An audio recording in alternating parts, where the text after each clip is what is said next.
Hello, my friends. Happy Monday. I wanted to talk to you today about how to stop abandoning in relationships because I realized that for 26 years of my life, I mean, obviously, I wasn't dating for the whole 26 years, but you know what I mean.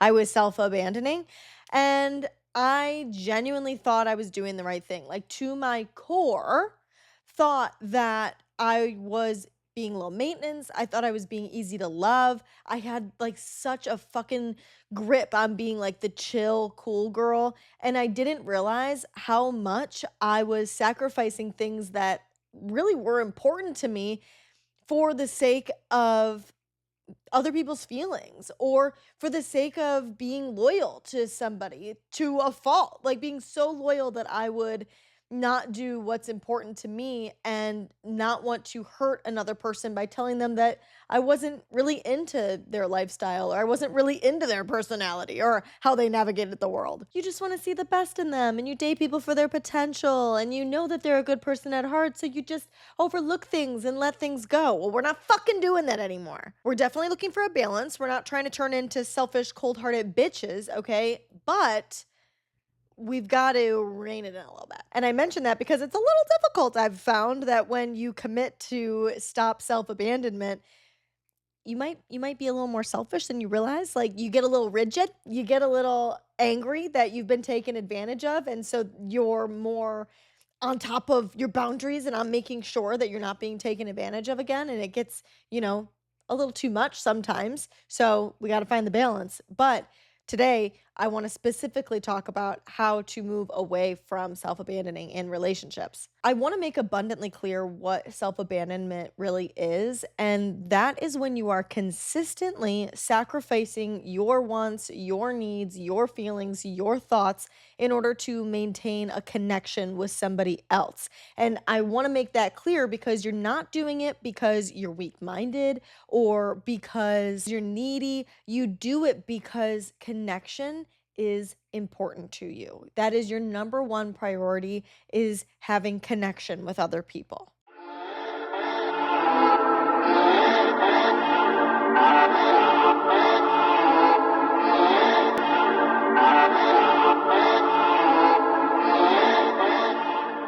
If anything in this episode resonates with you, please make sure to rate and review the show. It really does help get episodes out to more like minded listeners like you and I who need to live a little bit more wellishly. And if you're a person that loves self improvement but can no longer stand the perfection that so much self improvement comes with, you're going to want to subscribe so you can be validated, never miss an episode, and be the best version of yourself. Let's start with what self abandonment actually looks like because I think a lot of us think that it's obvious and it's not.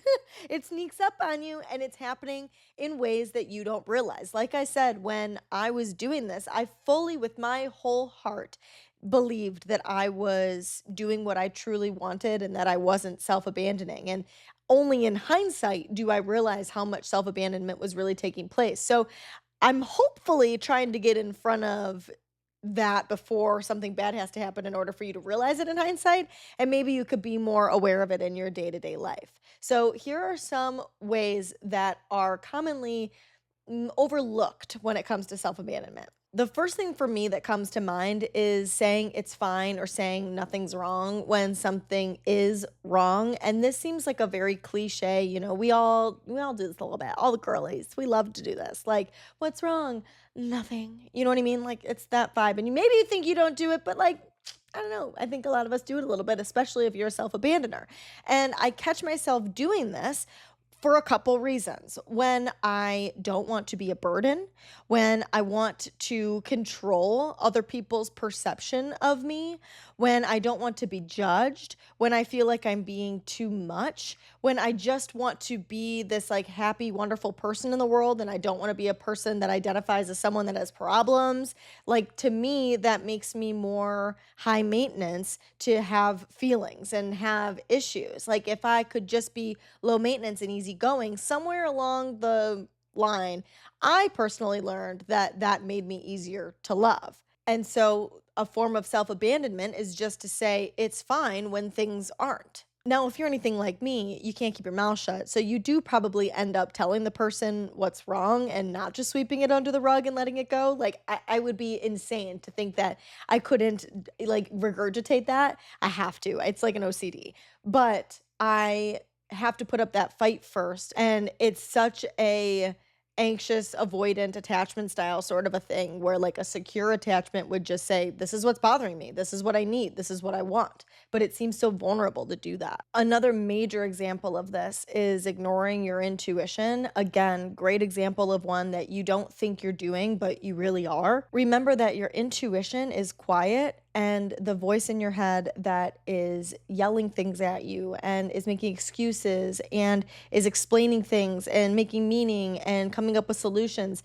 That is not your intuition. And we mistake that for our intuition a lot of the time, but that's really like our overactive mind. And the more we ignore our intuition, the harder it is to identify and hear it. And when I say your intuition is quiet, I don't mean that nagging voice in the back of your head, like maybe you're doing something wrong. How do you know you're not screwing this up? How do you know they're not going to screw you over? It seems like it's not as loud as like the anxious thoughts that are happening inside of your head, but it is. Like it's the deep knowing. It's that you just know, you just feel it. You're continuing to make the same choices or you're continuing to move towards something because despite all of the chatter, you just know it. Intuition is not chatter. Intuition is never going to make you feel bad. Intuition is just going to be a simple knowing. It's going to allow you to be curious. It's going to allow you to make an observation. Maybe making that observation and getting really honest with yourself about a certain situation in your life that maybe isn't serving you, that you've been giving a lot of your energy to, like that could feel bad. But the intuition itself isn't going to make you feel bad like the negative chatter in your head does. Another huge way we self abandon in relationships is over explaining ourselves. You want the other person to recognize that your needs are reasonable and things that are normal in the relationship, or that there are things that should just be easy for them to give to you. And sometimes they are like, hey, stop cheating on me. Or, hey, can you stop spending all of our money on gambling and alcohol? And I feel like it's those times that we're self abandoning so much because it's these things that are happening in our relationship that we just deserve. You just deserve kindness. You just deserve loyalty. You just deserve to not be controlled by another person. And you're over explaining yourself in order to get them to understand you. And they are committed to not understanding you because they understand intellectually, but they are choosing to engage in a different behavior. If anybody here is a Vanderpump Rules fan, one of my favorite examples of this is when Ariana sits down and is talking to Tom, asking him not to go to Vegas during her birthday around the time when her dad had passed away, something she was really struggling with. And it was going to be hard for her to celebrate her birthday with her dad having passed.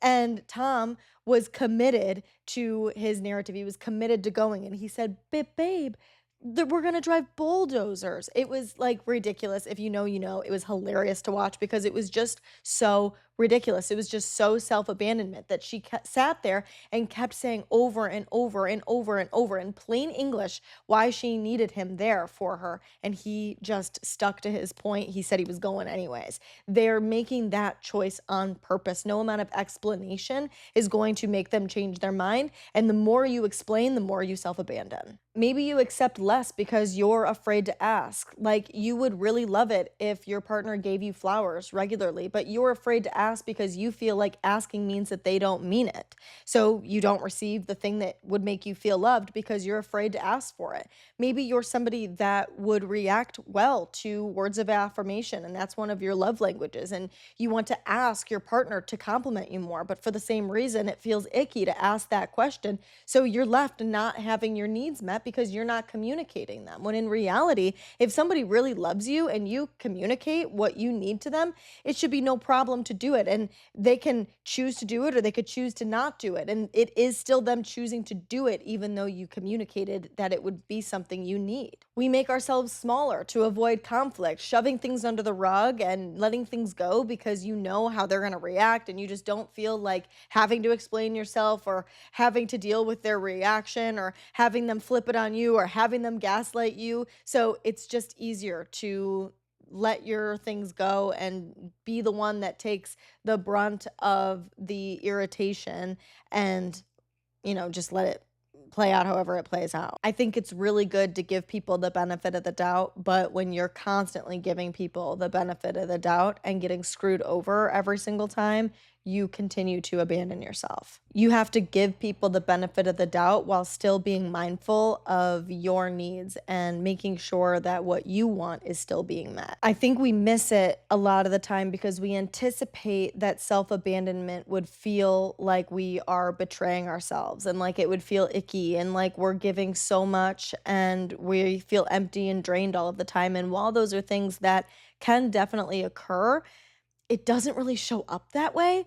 It genuinely feels like you are a understanding, supportive person. And you likely are those things, but you don't have the skill set or the understanding to know that you can be an understanding, supportive person and not self-abandon. Okay, so you're somebody that self-abandons. That definitely sounds like you. You definitely resonated with a little bit of the things that I was just saying. But I think the best way to try to move away from self abandoning in your relationships is not just to say, all right, I'm going to stop doing that. It just like that doesn't work. And I think what does work is getting to know yourself and understanding why you are self abandoning. And most people are self abandoning because you are protecting yourself. A lot of the time, what we think is that if we're easy, people will stick around. If we're agreeable, people will like us. You think if you're low maintenance and you don't need much, that you're lowering your chances for people to reject you.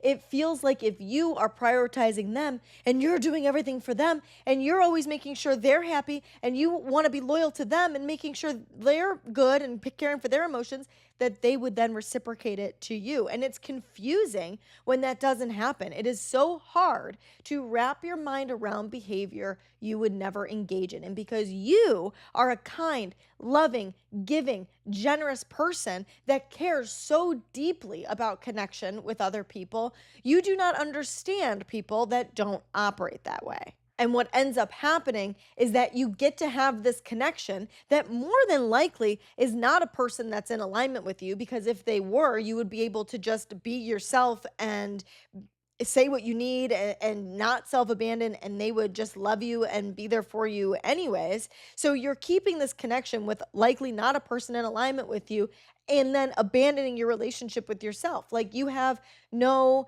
concept of what is important to you or what you like or how you want to spend your days or what TV shows you like to watch or movies you would like to put on or where you would choose to go to dinner, because you're spending all of your tokens on just, whatever. It's easier to just let them pick. And I would be willing to bet there's probably other energy sucks that are happening in your relationship that don't just relate to self abandonment. So it's easy as fuck to just, again, take the brunt of it and be like, you know what, whatever. Like, I don't care. You can pick where to eat.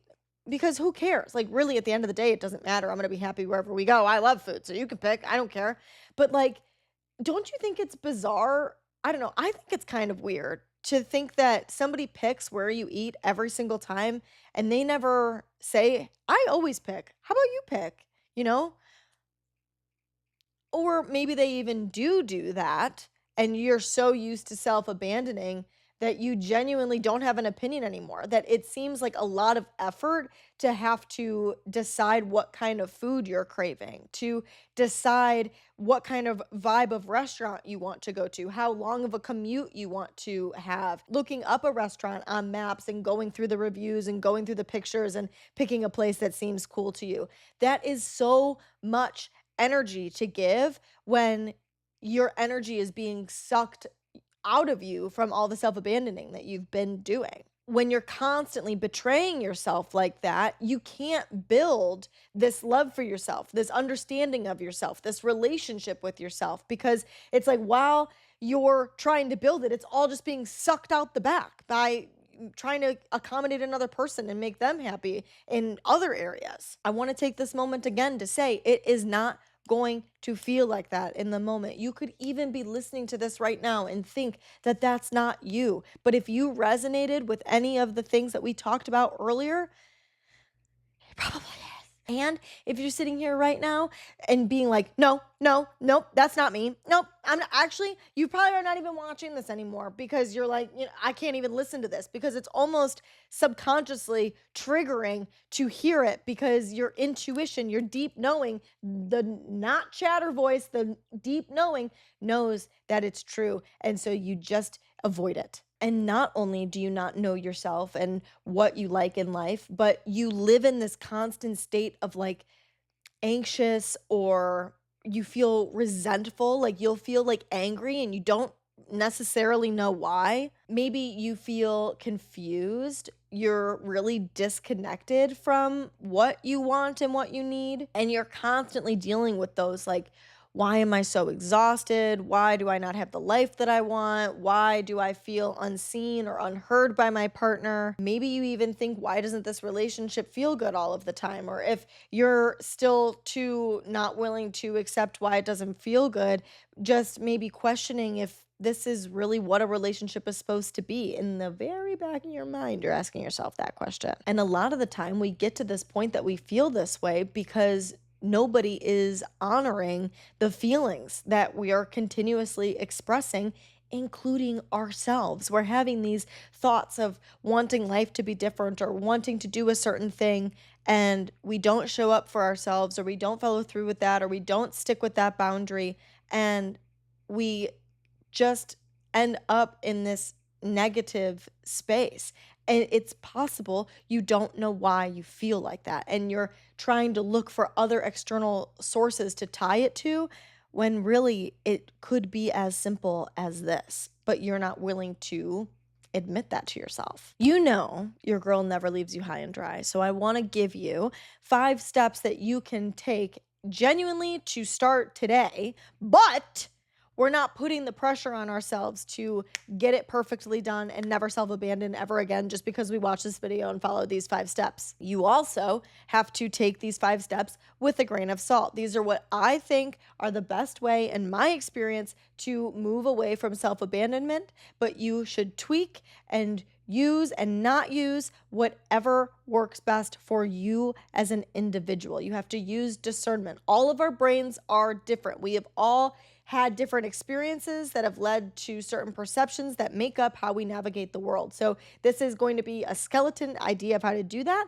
but you have to use discernment and do what works best for you. The first thing is noticing where you're saying yes when you don't really mean it. Like maybe you mean, let me think about it. Maybe you genuinely mean no. Maybe you do really want to do that thing, but your schedule is really busy, but you're going to move things around and make it work, or abandon things that you told yourself that you were going to do so that you could make this work because you do really want to get together or do that activity. And what I've been really into lately is asking myself specific questions, worded a little bit different in order to get a true, honest answer out of myself. For something like this, I ask myself, if I wasn't worried about disappointing them, what would I choose?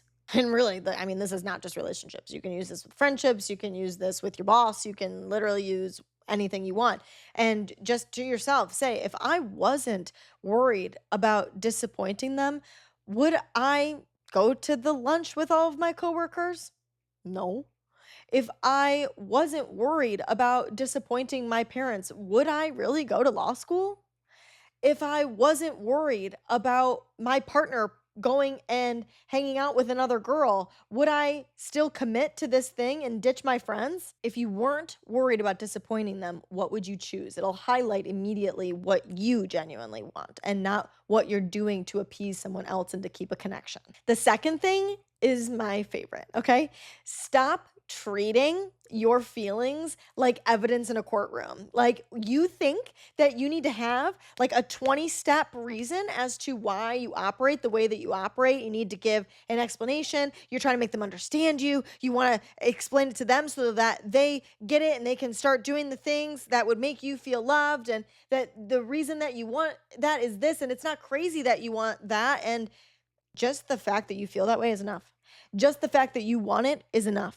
Just the fact that it's something that would make you feel loved is enough. You don't need to explain yourself, and you don't need to have a solid reason even for why you want it. You just do. And it's that easy. Our goal in this life is just to enjoy the experience of life that we have been given. And so we will do whatever it takes in order to feel good, in order to enjoy that experience. So we don't need an explanation as to why we want the thing that we want. We just want it because it would make me happy. That's why. Don't you, as my partner, want to make me happy?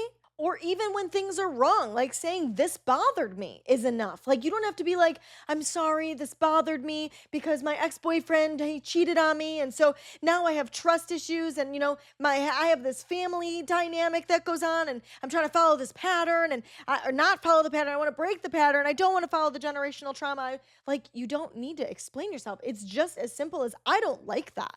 The third thing, really hard, okay? Really hard, much easier said than done, but you have to let people be disappointed. It is their responsibility to handle the feelings that come up for them when you tell them no. When you say you're not going tonight. And if they turn around and act like that makes you bad, or they don't want to be your friend anymore, or why would you go to the gym instead of hanging out with me? That is a them thing to deal with. And that is not something that you should be being punished for. It is not something that makes you a problem. It's not something that makes you a bad friend or a bad partner because you are doing something that is important to you because you're prioritizing and picking you. We treat disappointing people like this emergency. I mean, I do it too. Like you ruminate about it and you don't want them to be disappointed and you're trying to make the right choice, quote unquote, so that you don't disappoint them and you make them happy. And you're so focused on that that you don't even take a second to realize, like, holy shit, I'm making my choices because of what would disappoint them instead of what I really want. And we do it in plain sight like that, and we fully don't realize that that's what's happening. It's not until you gain the awareness and can get a hold of the hyper emotion that you're experiencing and saying, hold on, let's take a deep breath. What's going on right now? Why am I feeling hyper? Oh, it's because I don't want to disappoint them. Oh, it's because I want them to like me. But I want to like me, and I need to be able to choose myself before I have the capacity to choose others. In order to be a good friend and to be a good partner, you have to care for yourself first. You have to be a whole person for them to have a relationship with. They're not going to have anybody to have a relationship with if you just become them. If you're just doing everything for them, they might as well just hang out alone. Or you're just being taken advantage of. You're just a body for them to interact with and you're going to be their yes man. I mean, I'm going deeper into something else, but like there's just no point in doing that. You have to pour into you first so that you can have good relationships with other people. The fourth thing piggybacks off of the third. Start checking in with yourself first before checking in with others. Before you say, "What do you want to eat?" Ask yourself, "What do I want to eat?" Before you say, "Where do you want to go?" Ask yourself, "Where do you want to go? Where do I want to go?" Before you are doing all of the things to make them happy or to make them feel good, ask yourself what would make you happy and make you feel good. It's very likely if you're around the right people that it's not going to be too different, that you're going to be able to do what you want. And it's possible that their thing that will make them happy and feel good is also going to be pretty similar, or the place that they want to eat is going to be pretty similar. Like you guys probably have enough things in common. And if you don't, this will highlight that. The fifth thing you got to do to stop abandoning yourself is to build the loyalty with yourself, that you have to follow through on what you say you're going to do. You have to have your own back no matter what. So, speaking up for yourself or leaving when you want to leave, resting when you're tired, asking for what you need, honoring your boundaries, essentially saying to yourself that when you express a need to yourself, you will listen. So, not only are you doing it with others, but you're building the same habit with you too. As I said in the beginning, we've got to find balance. Obviously, you cannot do everything for you. You can't become self obsessed and self absorbed and be so focused on what you want and what you want to do in an effort to stop self abandoning that you stop catering to the relationships around you. And maybe an old version of me would have said, like, you think that's possible for you? You're people pleasing ass. Like, there's no way that you'll ever do that. But I've caught myself kind of acting like that. That, like, I am so resentful of the way I've been taken advantage of in the past that I just do what I want and I make myself comfortable, even if it makes other people uncomfortable. Or I say whatever comes to my mind, even if it's something that might be hurtful because I think that I'm being honest. So it's something that definitely can happen. And I really want to explain the difference between compromise and self abandonment because healthy relationships do require compromise. And that is work. Like it is going to feel like you're efforting in order to compromise. And I think a version of me believes or believed that it shouldn't be like that, that the right relationship should just be effortless. And saying that out loud, I would know that to be true intellectually, that like it's not going to be effortless. But then when I would go and navigate my life, I totally did believe it to be that way, like, that I felt like I should just be able to act however and that they should love me, but you do actually have to try a little bit in the same way that you want them to try for you. But there's a big difference between that and self-abandonment. Self-abandonment, there is no flexibility, like, there's no bend. In compromise, you're bending for each other. In self-abandonment, you are just completely hands off on what would be important to you so that another person can have what's important to them. Compromise is more of you adjusting and getting used to enmeshing your life with someone else, where the abandonment is basically just you erasing who you are.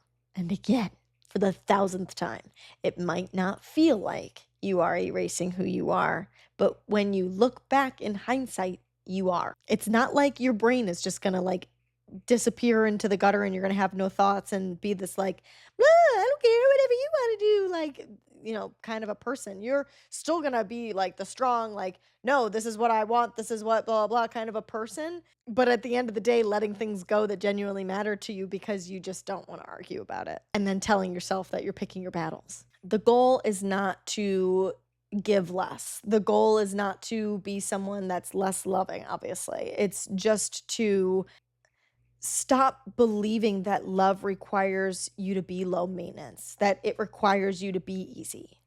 Oh my God, I'm having a realization right now. At the end of my last relationship, I've told you guys that my ex told me that I was hard to love. I almost want to say, damn straight.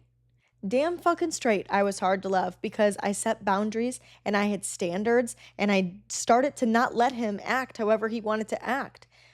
Oh my God. I'm so happy we could have this realization together. 100%. Yeah, absolutely. Hard to love. Hi, nice to meet you. My mom sent me a quote yesterday. Oh my God, wait. I love that we're having this realization together. I'm so excited. This is so fun. Hold on. She sent me something that said, my audiobook just said, quote, sometimes people will act like you're hard to deal with because you aren't easy to fool. See? And I would so much rather be a person that's not easy to fool and that simple minded, low capacity people think are hard to love because I stand up for myself, because I have boundaries, because I have standards and I communicate what I want from my life. I communicate and ask for the things that I want life to give me. Because healthy relationships are not built by you just abandoning everything you want and need. They're built by you being able to walk into a room and be the whole full, genuine version of yourself and trust that the right people will be able to match you. And the relationship that changes everything is not the one that you're just being chosen. It feels so good to be chosen that that's what we're searching for. We're searching for somebody to just long for us and need us and choose us.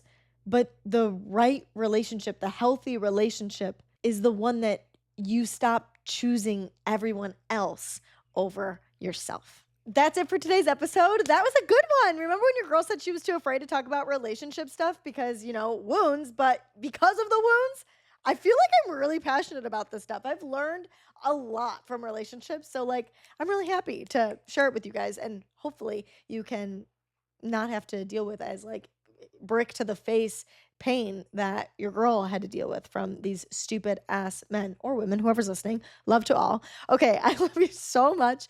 I will not have an interview for you on Wednesday, so we will chat again on Friday. I look forward to talking to you then for another yappy Wellish confession. If you haven't already, listen to Friday's episode. It was a real good yap session. I think I'm going to continue to do those from now on because they're just like fun and chill and good. So make sure to tune in for that, and make sure to follow Wellish on Instagram at Wellish Podcast. You can follow me at Sarah.Rittendale. You can follow Wellish on TikTok, same thing at Wellish Podcast. And that's pretty much it. I hope you guys have a happy, feel good, safe, aligned week, and I will talk to you very soon. Bye.